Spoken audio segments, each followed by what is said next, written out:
Anda kembali di Business Talk, sekarang telah bergabung bersama kami Cipta Wahyana, wartawan Sinar Kontan. Mas Cipta, pertanyaannya adalah kenapa ekonomi kita harus pulih lebih cepat? Lalu kemudian apakah akses teknologi dan modal bisa menjadi sumber utama pemulihan?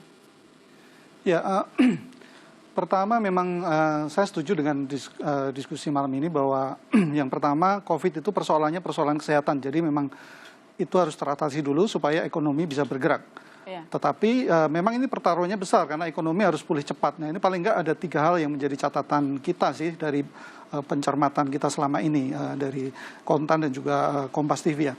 Satu memang seperti Bu Sinta sampaikan tadi, sekarang COVID itu berimbas ke ekonomi di berbagai tataran, baik rumah tangga, perusahaan, maupun bahkan pemerintah. Nah semuanya dalam mode survival, artinya ya kalau rumah tangga mungkin banyak juga yang sekarang istilahnya sudah mantap ya, makan tabungan gitu ya. Perusahaan juga manage cash flow-nya semakin berat. Lalu pemerintah juga kita tahu tahun lalu defisit 6%, tahun ini mungkin 5%. Nah ini kan tidak boleh berlangsung lama, harus segera cepat pulih karena daya tahan semuanya ini kan pasti terbatas gitu ya. Satu. Yang kedua, Indonesia ini sangat terhubung dengan negara-negara lain. Kita tahu saat ini kita punya kemewahan pemulihan di negara berkembang, termasuk Indonesia diuntungkan karena tren suku bunga yang rendah, satu. Yang kedua juga gelontoran stimulus fiskal di berbagai negara.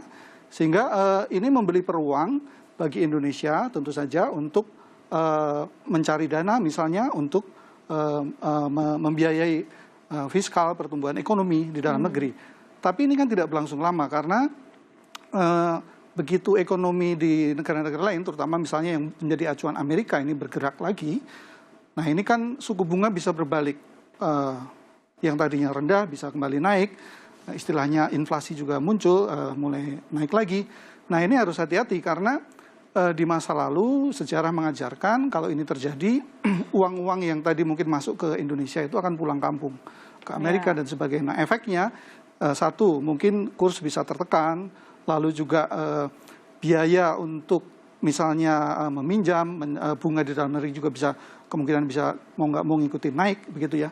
Jadi biaya untuk pemulihan juga menjadi semakin tinggi. Nah masalahnya kan waktu ini terbatas. Ada yang banyak ekonom memprediksi mungkin kita punya waktu hanya sampai 2022, artinya 2023 harus siap-siap ada pembalikan ini. Kebijakan ini. Nah, bahkan akhir-akhir ini sebenarnya di Amerika itu imbal hasil obligasi tiba-tiba meningkat karena ada ekspektasi inflasi dan sudah terasa gejolaknya. Ini memberi peringatan bahwa sekedar ekspektasi saja atau sinyal itu bisa berimbas ke kita gitu ya. Nah, yang terakhir sebenarnya begini, kita tahu bahwa 2019 sebelum COVID ekonomi kita sebenarnya baik-baik saja. Dan kita sebenarnya sedang dalam proses memanen bonus demografi. Bonus demografi adalah kondisi ketika kita saat ini 70% lebih masyarakat kita, penduduk kita, itu lebih banyak masyarakat yang produktif. Nah, masyarakat yang seperti ini, dalam kondisi seperti ini membutuhkan pertumbuhan ekonomi yang sebenarnya cukup tinggi, bahkan 5%, bahkan lebih. Itu diperlukan supaya tercipta lapangan kerja yang cukup menyerap mereka ini. Nah, masalahnya, ketika terjadi COVID, kita seperti dipaksa harus mundur, bahkan berhenti ya 1 tahun untuk memanen bonus demografi ini. Nah, masalahnya kita juga waktu untuk bonus demografi ini kan tidak lama. Prediksinya adalah paling nggak sampai 2030, karena saat itu mungkin dependensi rasio atau ketergantungan atau jumlah tadi masyarakat yang produktif itu akan semakin berkurang. Artinya ya semakin cepat kita semakin cepat pulih itu semakin baik. Karena kemudian kita punya waktu yang lebih panjang untuk bisa memanen bonus demografi itu tadi. Oke, baik. Ya. Warning hot money gitu ya, Mas Cipta. Saya ke Pak Febrio.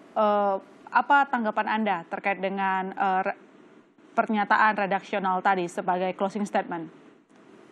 Itu yang memang kita lakukan. Justru itulah kenapa 2020 kemarin kita push yang namanya reform. Perhatikan bahwa tidak banyak negara yang memanfaatkan krisis untuk melakukan reform. Ya. Tapi Indonesia melakukan pekerjaan keras itu, pekerjaan berat itu untuk melakukan reform.